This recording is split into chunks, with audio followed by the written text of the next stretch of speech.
Hello everyone. आज हम बात करेंगे कि इंग्लिश में ग्रामर का क्या इम्पोर्टेंस है और ग्रामर क्यों ज़रूरी होती है इंग्लिश में।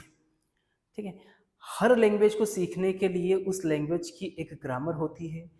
अगर आपकी मदर टंग वो लैंग्वेज नहीं है तो आपको उसकी ग्रामर बेसिक आपको उस ग्रामर का आना बहुत ज़रूरी है। और हम स्पोकन में सिर्फ बेसिक ग्रामर की ही रिक्वायरमेंट होती है। बहुत ज़्यादा हमें ग्रामर को डीप में पढ़ने की कोई ज़रूरत नहीं है।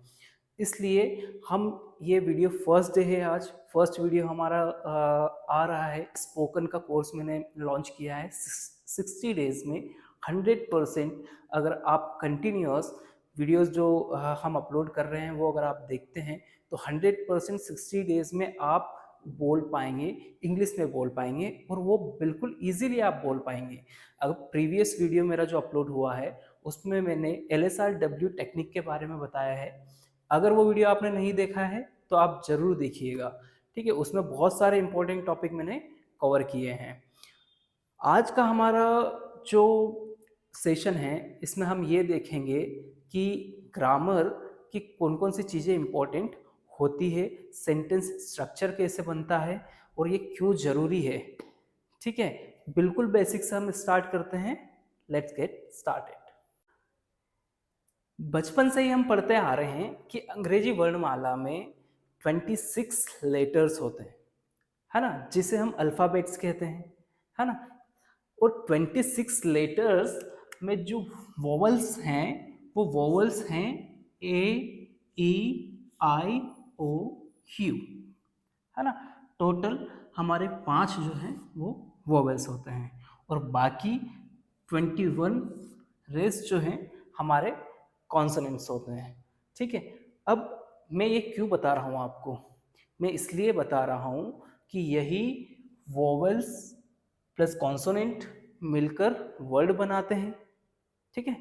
और वर्ड और वर्ड प्लस वर्ड मिलकर बनता है सेंटेंस एंड सेंटेंस और सेंटेंस मिलकर बनता है लैंग्वेज। अगर कोई भी लैंग्वेज आपको सीखना है तो उस लैंग्वेज का आपको सबसे पहले ये पता होना चाहिए उस लैंग्वेज में कितने लेटर्स हैं, है ना। उस लैंग्वेज के कितने वोवेल्स हैं, कितने कॉन्सोनेंट हैं और क्या क्या वर्ड्स उस लैंग्वेज में बेसिक वर्ड्स होते हैं और उसी वर्ड्स को हम ग्रामर के थ्रू कैसे अरेंज कर सकते हैं, है ना। अगर इंग्लिश लैंग्वेज की अगर मैं बात करूँ तो इंग्लिश लैंग्वेज हम बचपन से बोलते आ रहे हैं, लेकिन क्या है कि हमें वर्ड्स पता है, उस लैंग्वेज को कैसे हम सेंटेंस बनाए ये चीज़ें हमें नहीं पता है। एक एग्जाम्पल के थ्रू हम समझते हैं कि अगर हम कहीं यात्रा कर रहे हैं, कहीं पर हमें जाना है और हम बस के थ्रू जा रहे हैं, है ना, तो हमें पता है कि बस जो चलाता है उसे हम ड्राइवर कहते हैं, जो ड्राइव कर रहा है वो ड्राइवर है, जो हाथ में पकड़ रखा है जिससे लेफ्ट एंड राइट बस होती है वो हमारा स्टेयरिंग होता है, और जो हाथ में उसके हैं वो गियर हैं, है ना। और जो पैसे लेता है हमसे, है ना, वो कंडक्टर होता है ना। जिस पर हम बैठते हैं वो सीट होती है। ये हमें बचपन से पता है ना। लेकिन हम ये नहीं जानते हैं कि अगर कुछ यात्रा हम कर रहे हैं तो उस दौरान हम इंग्लिश में इन वर्ड्स को कैसे यूज़ कर सकते हैं, इंग्लिश लैंग्वेज में कैसे यूज़ कर सकते हैं, ये हम नहीं जानते हैं। ठीक है। तो इंग्लिश लैंग्वेज में भी ग्रामर का इम्पोर्टेंस बहुत होता है। अगर ग्रामर हमें नहीं पता है तो हम वर्ड को अरेंज नहीं कर पाएंगे कि सिस्टमेटिक ढंग से हम वर्ड को अरेंज कैसे करें। बस हम अरेंज नहीं कर पाते हैं, इस वजह से हम स्पीकिंग नहीं कर पाते हैं, है ना। अगर स्पीकिंग हमें करना है, वर्ड हमें पता है, लेकिन जो बेसिक है कि उसको कैसे हम बनाएं, ये चीज़ अगर हमें बचपन से सिखा दी जाती है तो हमें इंग्लिश लैंग्वेज बोलने में कोई प्रॉब्लम नहीं होती है।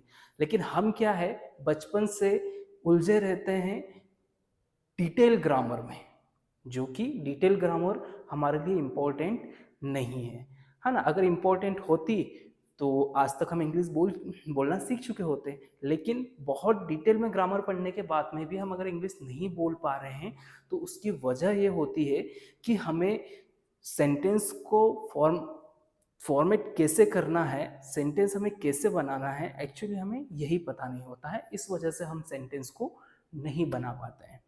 ठीक है, तो आगे हम समझते हैं कि सेंटेंसेस हम कैसे बना सकते हैं और हमारे साथ में एक्चुअल में प्रॉब्लम क्या होती है।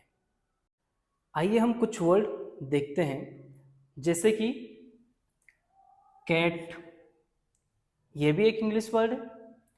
डॉग, ये भी एक इंग्लिश वर्ड है। Boy, girl, pen, board, watch, book, ये सारे इंग्लिश वर्ड हैं। लेकिन अगर मुझे कुछ सेंटेंस अगर बनाना हो, है ना, तो उसके लिए प्रॉपर वे में एक फॉर्मूला वर्क करता है ना, जिसके तहत ही हम सेंटेंस को बना सकते हैं।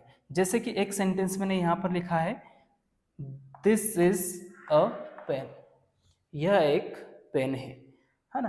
तो इसको जो बनाने के पीछे जो फॉर्मूला यूज हुआ है वो मैं आपको बताता हूं। Subject plus verb plus object, ये सिंपल सा फॉर्मूला इसे बनाने के लिए यूज हुआ है।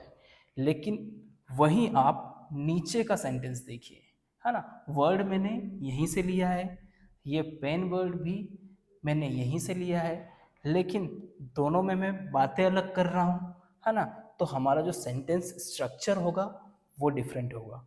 यहाँ जो ये सेंटेंस है, बॉयज आर प्लेइंग क्रिकेट, ये हमारा प्रेजेंट के कंटिन्यूस टेंस का सेंटेंस है ना, इसलिए इसका जो फॉर्मूला है वो है subject plus helping verb, helping verb plus verb के साथ आईएनजी प्लस ऑब्जेक्ट, है ना। तो हर सेंटेंस के पीछे एक फॉर्मूला आता है ना, उसी फॉर्मूले के बेस पर ही हम सेंटेंसेस बनाते हैं, है ना। लेकिन हमारे साथ में प्रॉब्लम ये होता है कि हम कोई सेंटेंस, अगर जैसे हिंदी का कोई सेंटेंस हमको दिया है ना, उस सेंटेंस को हम जब हम सीख रहे हैं तब तो हम बिल्कुल फॉर्मूले के साथ में बना देंगे, लेकिन हम जब बोलने की बात आती है, जब स्पीकिंग की बात आती है, तब हमारे माइंड में ये होता है कि हम माइंड में हिंदी टू इंग्लिश करते हैं। वो भी मैं आपको बताता हूँ कि हिंदी टू इंग्लिश कैसे होता है ना, जिसकी वजह से आपको, भले ही आपने अच्छे से ग्रामर भी अगर पढ़ रखा है, लेकिन प्रैक्टिस अगर नहीं की है तो आप नहीं बोल पाओगे, है ना। ग्रामर हम बचपन से पढ़ते आ रहे हैं, लेकिन हम स्पीकिंग नहीं कर पा रहे हैं। उसकी वजह यह है कि हमने प्रैक्टिस भी अच्छे से नहीं की है। अगर प्रैक्टिस हम अच्छे से करते तो हमें ये प्रॉब्लम कभी नहीं आती, है ना। अब मैं कुछ सेंटेंसेस में बताता हूँ कि जिससे आपको ये पता चलेगा कि हमारे माइंड में होता क्या है एक्चुअली।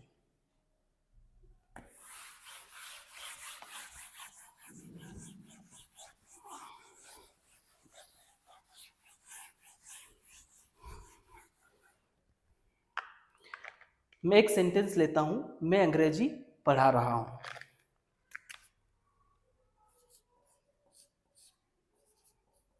अंग्रेजी पढ़ा रहा हूं, ये अपने आप में एक कंप्लीट सेंटेंस है। लेकिन हमारे, जब हम बोलना, अगर फॉर्मेशन के साथ में हम सेंटेंस बनाएंगे तो बिल्कुल अच्छे से बना देंगे, लेकिन जब बोलने की बात आती है तो हमारे माइंड में जो कैलकुलेशन चलता है वो वर्ड टू वर्ड चलता है ना। हम इतने फॉर्मेशन है ग्रामर के जो हम याद नहीं रख पाते हैं, इसलिए हम वर्ड टू वर्ड करने लगते हैं। और वर्ड टू वर्ड अगर हम देखें तो इसका क्या मीनिंग निकल कर आता है मैं बताता हूँ। मैं, आई, अंग्रेजी, इंग्लिश, पढ़ा रहा हूँ मतलब टीचिंग,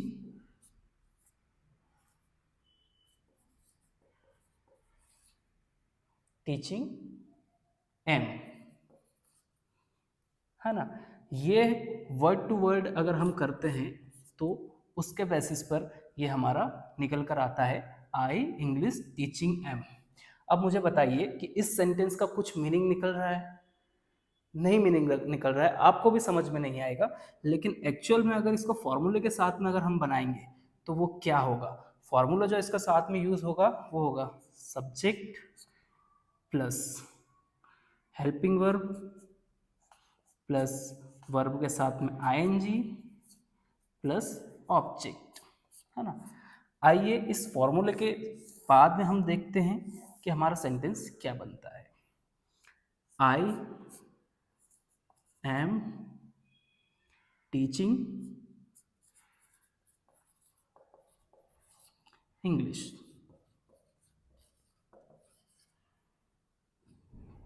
ठीक है, अब ये प्रॉपर एक सेंटेंस है, आई एम टीचिंग इंग्लिश, मैं अंग्रेजी पढ़ा रहा हूँ, है ना।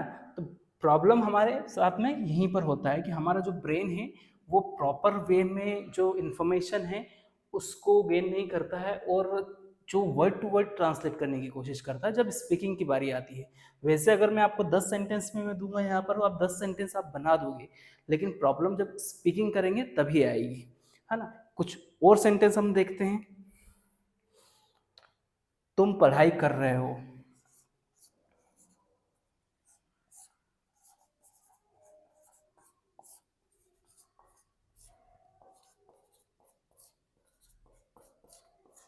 नॉर्मल सेंटेंस है, कोई डिफिकल्ट सेंटेंस नहीं है ना।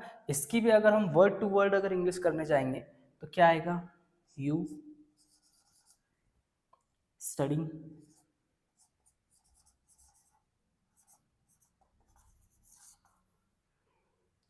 आर, है ना, यू स्टडिंग आर। इसका कुछ मीनिंग निकल रहा है, नहीं निकल रहा है ना। अगर कुछ मीनिंग अगर निकलता तो बिल्कुल ये अच्छा लगता है स्ट्रक्चर। इसी के स्ट्रक्चर के साथ में भी, इसके साथ में भी यही वाला स्ट्रक्चर यूज होगा, है ना। अब हम देखते हैं, यू आर स्टडिंग।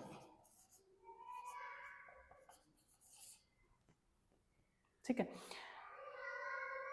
ये भी सेंटेंस जो हमारा है ये हमारा प्रेजेंट के कंटिन्यूस टेंस का है, ये भी जो सेंटेंस है हमारे प्रेजेंट के कंटिन्यूस टेंस का है।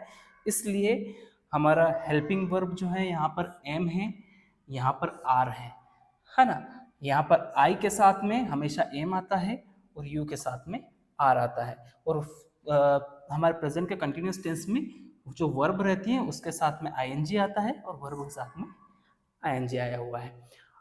यहाँ तक मैंने बता दिया। अब कल हम सीखेंगे कि हेल्पिंग वर्ब क्या होती है, सब्जेक्ट कौन कौन से होते हैं, है ना। इनके बारे में हम थोड़ा सा बेसिक हम समझेंगे, एडवांस हम नहीं जाएंगे, क्योंकि हमें अभी हमारा पर्पस है कि हम सिर्फ बेसिक बेसिक कंप्लीट करें। कुछ दिनों तक हम बेसिक कंप्लीट करें, कुछ बेसिक सीखें, उसके बाद हम धीरे धीरे धीरे करके हम एडवांस लेवल तक जाएंगे। ठीक है, अगर वीडियो अच्छा लगा हो तो लाइक, कमेंट और शेयर करना ना भूलें, और प्लीज़ सब्सक्राइब जरूर करिएगा। Thank you so much. कल मिलते हैं नई वीडियो में।